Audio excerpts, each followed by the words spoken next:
എന്ന് വിചാരിക്കാം. ഞാൻ വിചാരിച്ചാൽ സാധിക്കില്ല. അപ്പോൾ എല്ലാവരുടെയും മനസ്സ് കൊണ്ടുവരിക.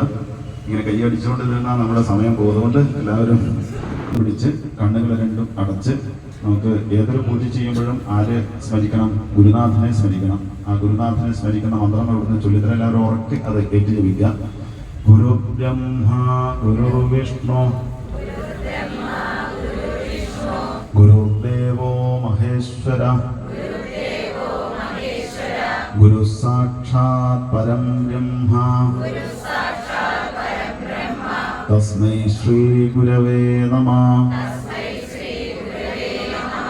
ഇനി ഏതൊരു കാര്യം തുടങ്ങുമ്പോഴും ആരെ നമ്മൾ തൃപ്തിപ്പെടുത്തണം? വന്ദിക്കണം ഗണപതി ഭഗവാനെ. ആ ഗണപതി ഭഗവാൻ സൂര്യസമപ്രഭ. പിന്നെ സരസ്വതി ദേവിയെ സ്തുതിക്കാം നമുക്ക്. സരസ്വതി നമസ്തുഭ്യം വരദേ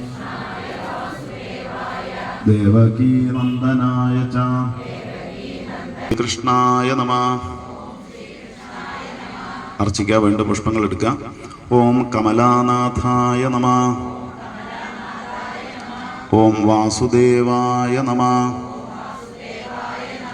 ഓം സനാതനായ നമഃ.